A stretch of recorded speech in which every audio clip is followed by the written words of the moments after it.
Hey everyone, Sonic here. For our own opinion, we're gonna take a look at our early 2000s anime, Sonic X. I gotta admit, the creator of this channel really wanted to review the show for its 20th anniversary, but he wanted us to review it. And honestly, I don't blame him. It's a show that introduced the audiences to me and a new era of the Sonic games, along with the other characters, as people like to call it, the 4Kids era from 2003 to 2010. I'm not alone, as there are two other hedgehogs here with me. Hello, edgelords. I am humbled to be a part of this review, since it's the best interpretation of myself in any show until Sonic Prime, and I gotta admit, my voice during the 4Kids era sure is popular. Why else are people still trying to mimic my voice, and not the later or previous voices of me? Because I'm the coolest, that's why. I'm not the only one with Sonic, as we got one more guest. Hey guys! Amy Rose here! I just wanted to admit that Sonic X was a fun show since I finally got to appear on television. Too bad that the previous cartoons didn't have me since I wasn't popular yet. Not even Sonic Underground had me. Instead, it was Sonic's brother and sister. But at least Knuckles was there. Yeah, the Dick cartoon didn't incorporate enough game elements and characters because the classic era wasn't as story-driven or had as much dialogue as the Dreamcast games moving onward. It was usually me, Tails, and Dr. Eggman to Americans and Europeans, then known as Robotnik, that were in the Dick cartoons. I guess Underground was finished well before Adventure 1 was even made. Ryan Drummond would have been the voice of me if Underground was made later. Speaking of Ryan Drummond, we'll talk about the infamous casting changes later. Also, I wonder how Sonia and Manic would have met Tails, Silver, Big, Rouge, Cream, the Chaotix, and you guys especially if they and Princess Sally were in the games. Who knows? Maybe there would have been a family feud on every conceivable level. You would have had an inner conflict on yourself, choosing either your siblings or the rest of us, if me, Amy, or the others were in Sonic Underground. Unlike Amy, I didn't exist until Adventure 2 came out.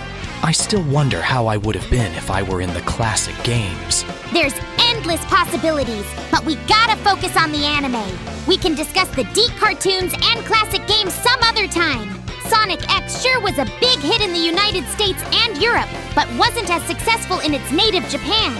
The ratings weren't as high as expected. Sega wanted the show to be like the Pokemon anime, but it wasn't as big or groundbreaking. On the bright side, 4Kids kept the show going for a third season, and Sonic X was popular throughout the rest of the 2000s outside Japan. Also, the third season didn't even air in Japan, besides rentals until the live-action Sonic movie came out in 2020 before the COVID-19 pandemic. The anime premiered in April 2003, and the 4Kids edit is notorious for the strangest cuts and very loud music. Some of the edits are understandable, like the scene of the gun soldier's flashback of Maria on the Ark. But then, there's weird edits like the texts being removed, despite being in English already. Don't even get me started with the champagne and the Thug's Shady Bar replaced with a salami, orange soda, and a burger joint respectively. The anime, in my opinion, has its flaws, and many people prefer the original Japanese cut of the show, but there's awesome scenes, regardless of which edit you watch, like the recreations of the games. For example, my fight against Perfect Chaos, and the big brawl against Emerald, or ML, as the 4Kids cast called it. My favorite scene was when we both fought in our super forms.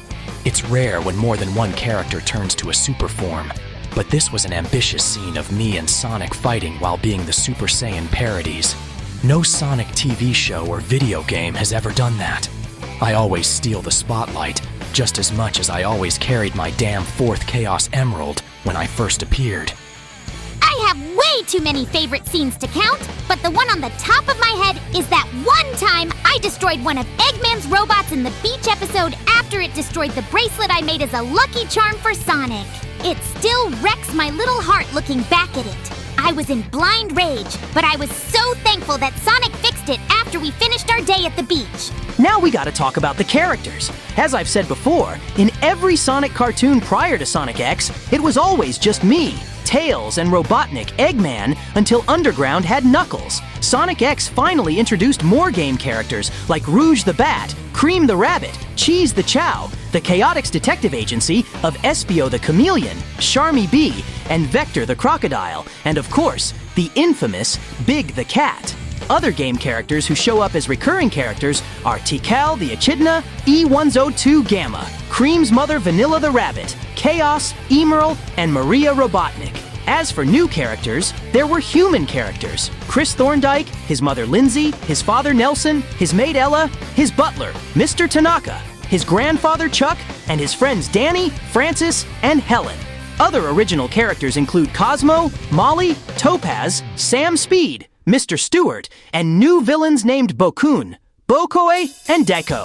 Before Eggman had clumsy robot minions like Orbot and Cubit, he had Boko and Deco. The human characters have all been polarizing to say the least. Especially how Chris Thorndike has been mocked for being a whiny, lonely rich kid who's bland and uninspiring despite already having friends before Sonic and the rest of us transported to the human world. I mean, he never spent much time with his very busy parents. That robot Bokun was the most irritating bucket of bolts in my life. I'd rather have Metal Sonic return, and it still doesn't make sense that a robot like Bokun even eats cake, despite being a robot, because they don't have stomachs or any kind of guts, just wires, bolts, and other junk. Even though Chris was also annoying, I kinda miss him, but at the same time, I'm glad I don't, since a lot of human characters were too much to deal with. And thank God the human characters in the Sonic movies were better. And we already got movie Sonic spending regular time with the Wachowskis. I'm glad I never lived with the Thorndikes and their maid and butler. Ella and Mr. Tanaka were annoying racial stereotypes. Sure, Chris had good intentions on wanting Sonic to stay with him, but near the end of the second season, he literally became obsessed with wanting Sonic to stay.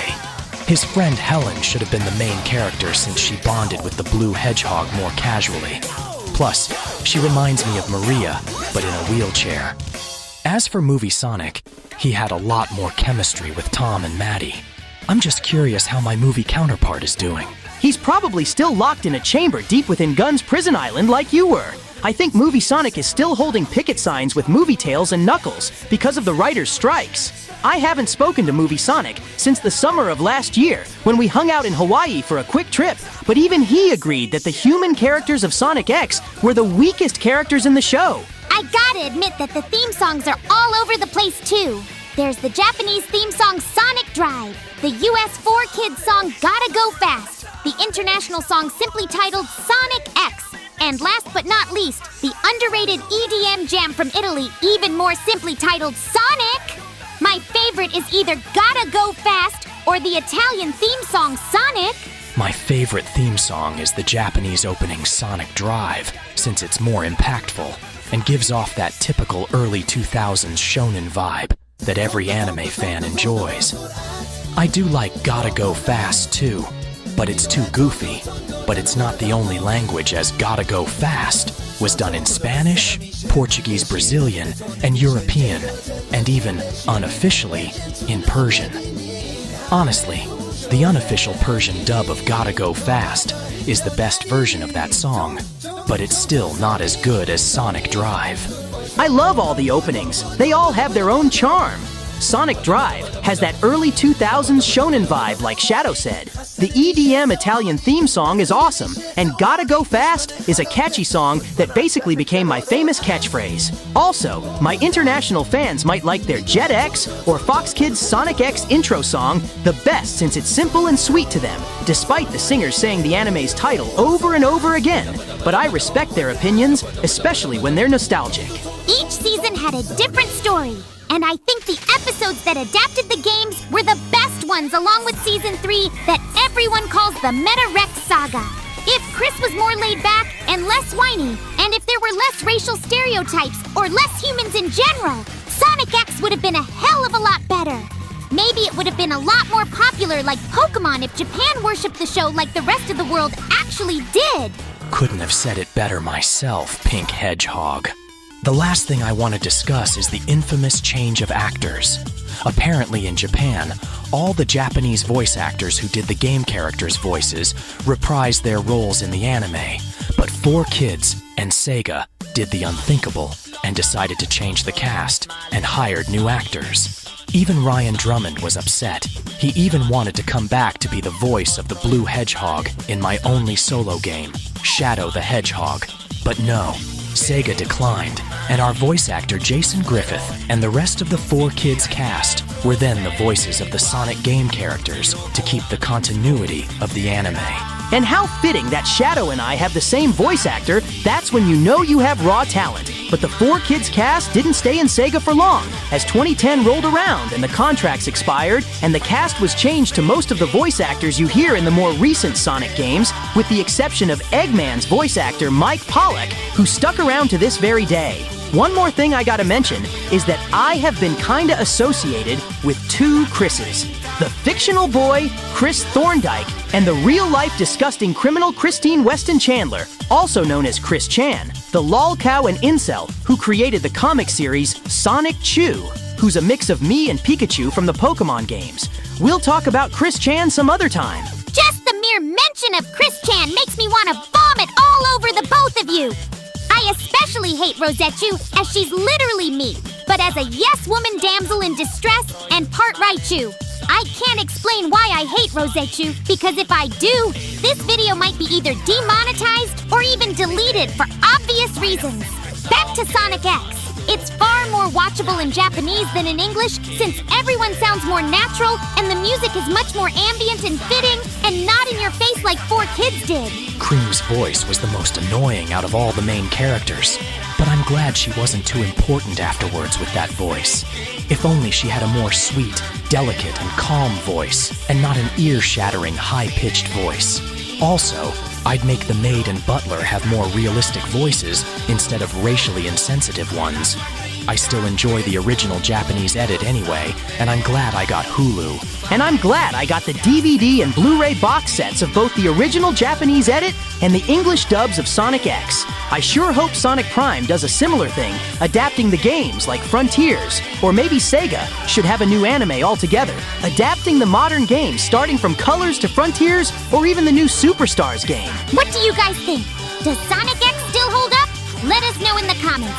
We really hope you enjoyed this video. Also, let us know what topic we could talk about next, as we already have a lot planned out in the near future. Be sure to like, favorite, subscribe, and share. Remember to click the bell so you cannot miss new videos. Wait, I want to say it.